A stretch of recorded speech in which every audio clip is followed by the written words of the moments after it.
can't answer that question for you, and I won't. Do I think there's a cover-up? Here's the real answer.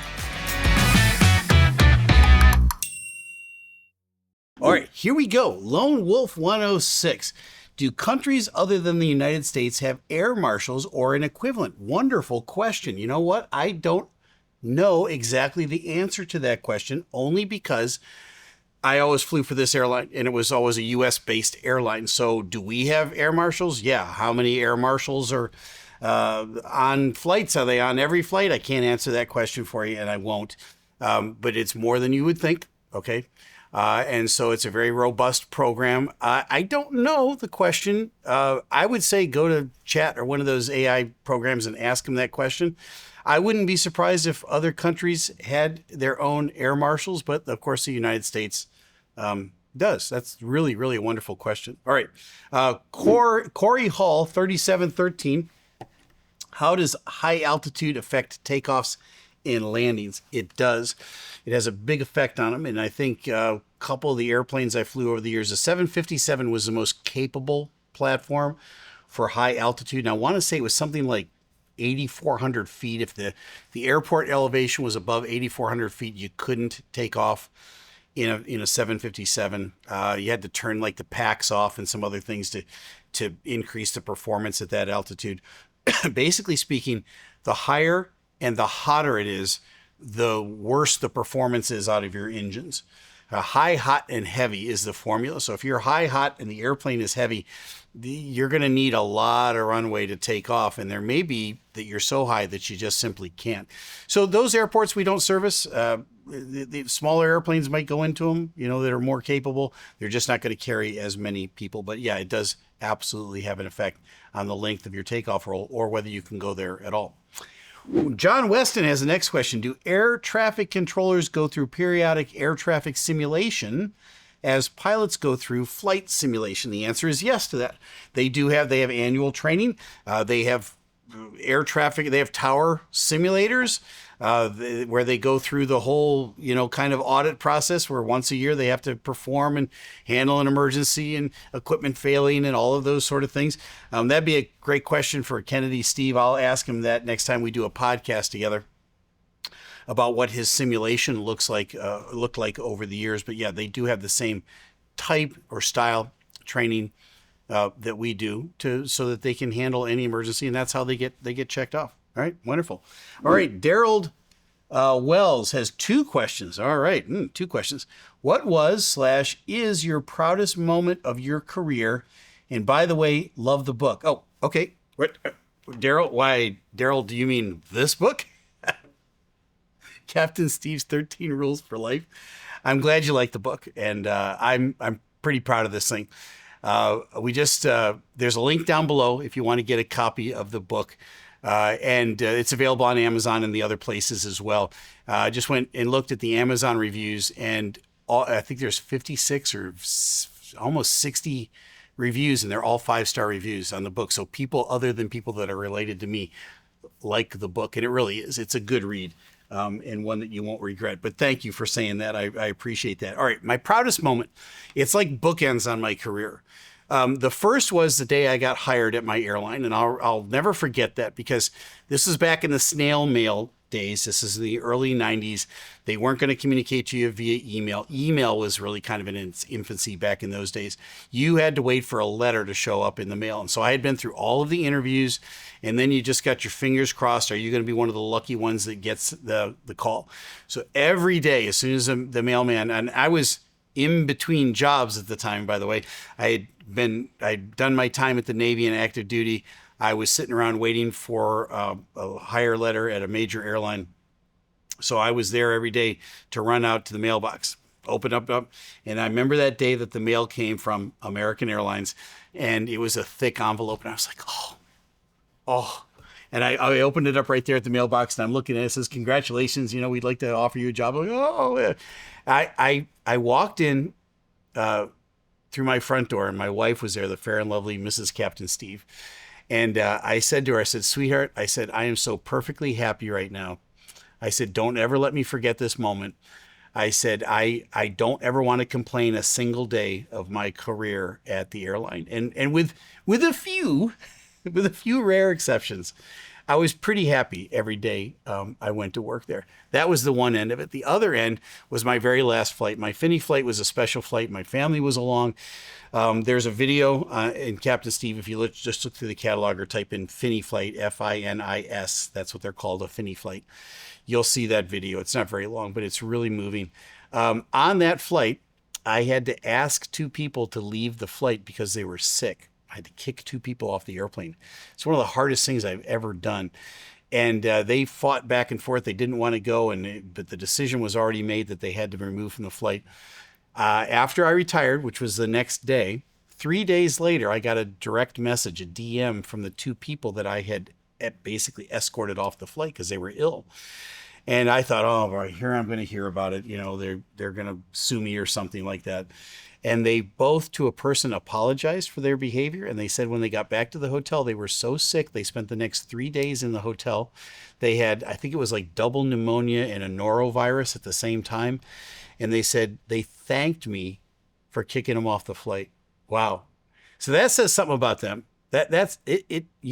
That's a big person to be able to follow up and say they were sorry. But boy, it was one of the toughest decisions I ever made. Was it the proudest moment at the airline? No. But it was a difficult one, and it really, really resolved itself well. So those were the bookends on Captain Steeve's career. All right, next question from Daryl.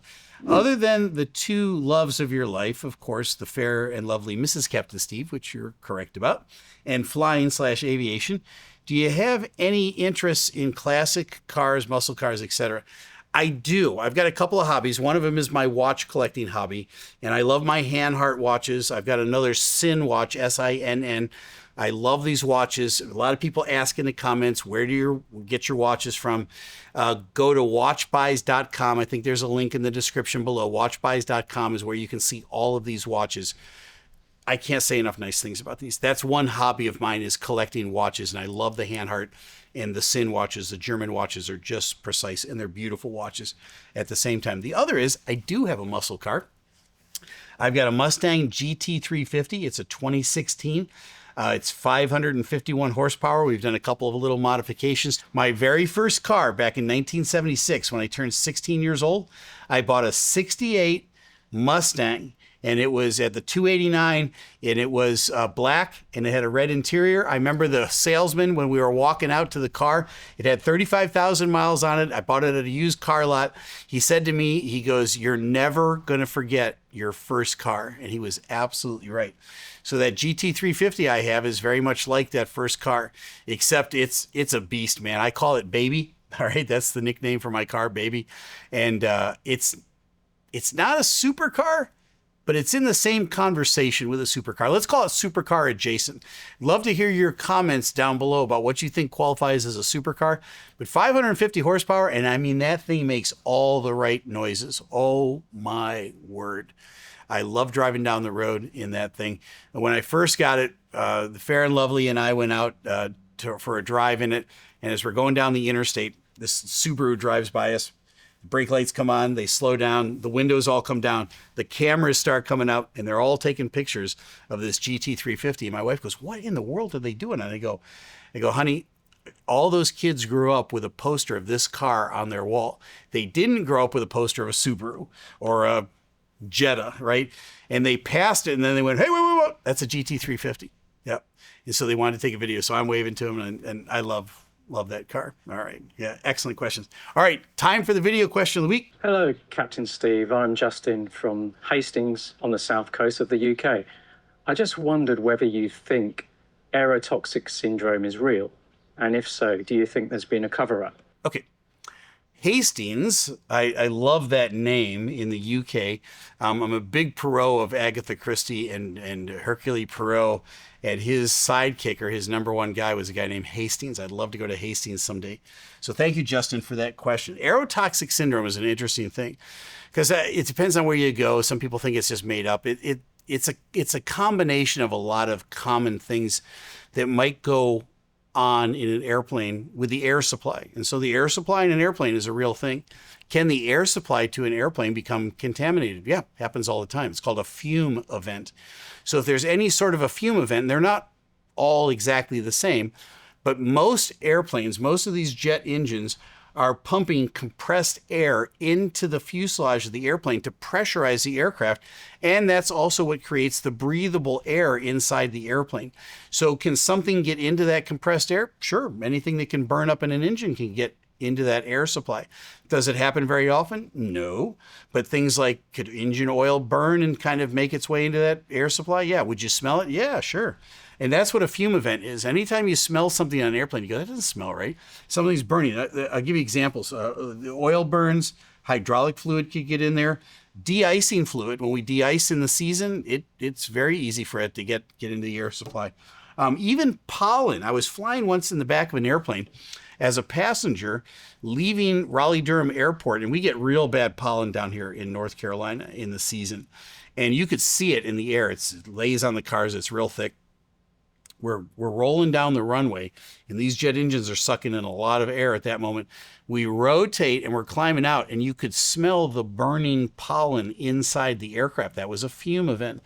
That could be considered an aerotoxic syndrome. Right now, the syndrome is, what are the effects of it afterwards? Well, you can get a headache, you can get dizziness, you can get fatigue, you can be nauseous even. There's a whole long list of things that, when you smell something that's burning, it's going to give you almost an instant headache, and some people get nauseous or dizzy. When we're up in the cockpit, and you've seen, I've done several videos on the Captain Steeeve channel about fume events up in the cockpit. The pilots get on O2 right away. The more of that toxic stuff you breathe, the more long-term effects it's going to have for you. Fortunately, it's extremely rare. So is it a syndrome? Yeah, it happens on occasion. It's usually connected with something that you can trace back that was burning in those engines and made their way into the fuselage of the airplane. The pilots are going to land that airplane as quickly as possible. Back with that pollen event, the pilots were going to turn around and land at RDU because they thought something was burning up in their engines. They happened to know that I was in the back of the airplane, so they asked one of the flight attendants to ask me the question, do I know what it was that was burning? And I said, yeah, it's just the pollen. You're going to fly out of this in a couple of minutes, and don't turn around for the pollen because you're going to come right back through it again. You're never going to get out of Raleigh-Durham. And sure enough, within 60 seconds, all the smell went away, and it was just the burning pollen in the air. But fortunately, they reached out and asked me in the back of the airplane. I was able to give them an answer. So that's there you go. There's my quick and dirty on aerotoxic syndrome. Do I think there's a cover-up? No, I don't think there's anything here to cover up. It's just, that's kind of what happens sometimes when you got pressurized air in the cabin of an airplane. All right, next one is from Nachi Bree. Writes, why are the seats attached to the floor on a track? Well, here's the real answer: to move them closer. Sometimes the airlines will move the seats a little closer. Now, there's restrictions on how close they can move the seats, but you've been on some airlines where they're pretty close together. There's other times where they want to slide them back a little bit and get a little bit more room. They have to be attached to something.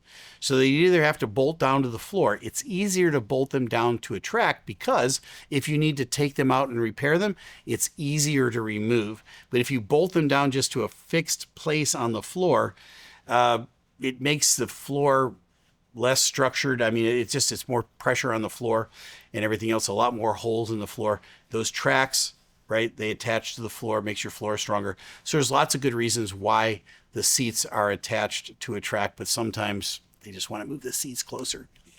Okay. All right. At Star Hunt writes, hi, my 8-year-old kids are about to go on their first international flight. Congratulations. And want to bring the pilots something as a gift. They suggested banana bread, which I love, by the way.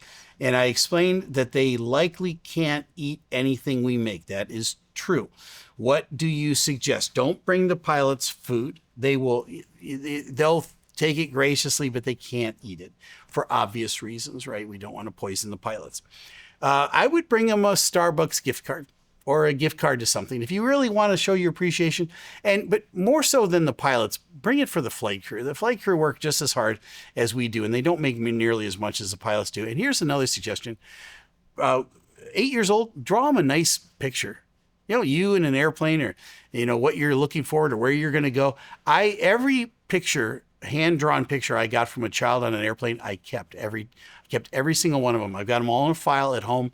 And I told my wife over the years, I said, when I pass from this earth into the next life, I said, at my funeral, I want you to pull out all of those pictures and make that part of my funeral display.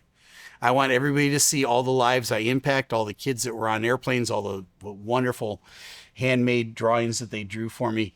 And so kids, draw something out for the captain. Send him a nice thank you note. He'll appreciate that as much as banana bread, although I do love banana bread. Okay, great one. Jason Osborne, we flew to Sarasota, Florida recently. And sorry about that. And on a plane going there, it seemed warm in the cabin. And on the flight home, it was very cold in the cabin. Who determines what the temperature is in the cabin? Sometimes it's so hot and sticky, and sometimes I should have brought my cold coat. Yes, this is a problem. I don't know why they did this, but back in the day, Boeing, Airbus, everybody else, they put the temperature controls for the back of the airplane up in the cockpit. And so most airplanes still to this day, the pilots have to adjust the temperature in the back of the airplane. So my job as a first officer, 50% of my job was to adjust the temperature all the time. And I'd get a call. It's too hot back here. It's too cold back here. Can you make it warmer? Can you make it colder? And I was constantly, fortunately on the 777 and the 787 and the newer ones, they've given the temperature control to the flight attendants where it belongs. But many times you got flight attendants that are up working and they're working up a sweat, so they've turned the temperature way down. Here's what I'm going to say to you folks. Dress for success on an airplane. Come in layers. If you need to take a layer off, you can take a layer off. If you need to put a layer on, put a layer on. Bring a sweatshirt or a coat with you, even if it's the middle of summer, because you might want it if it just gets a little too cold on the airplane. Dress for success. I wish it was a better system on the airplane, but it simply is not. Here we go. Mark Decker, 6190, writes, Captain Steeeve, if you enjoy air shows, what are your favorite types to attend? Any air show with the Blue Angels. No offense to my buddy Ryan at Max Afterburner. I think the Thunderbirds are awesome, but they're just about as good as the Blue Angels. And I love the Blue Angels. I love the air show. Anytime that they show up, I want to be there. I love all the stunt pilots that are at the air shows. I love going outside. I usually end up getting a wicked bad sunburn when I go to an air show, but who doesn't love an air show, right? You can eat all the bad food you want that day, and you can watch airplanes doing incredible things at low level altitudes. But I don't know. Let me hear it in the comments. Who do you think's better, the Thunderbirds or the Blue Angels? If you think it's the Thunderbirds, again, you're entitled to be wrong. You heard it here from me, Captain Steeeve, a dedicated naval aviator. All right, folks, that's it for today. You've got some great questions. Keep them coming. Keep those video questions coming. Make them vertical, make them short, and you might be on the next episode of Ask the Captain. Boy, we handled a lot of questions this time, from what is aerotoxic syndrome and is there a cover-up to what is your favorite type of air show to go to. If you want to see another episode or two of Ask the Captain where there were some equally excellent questions, check out one of these two episodes.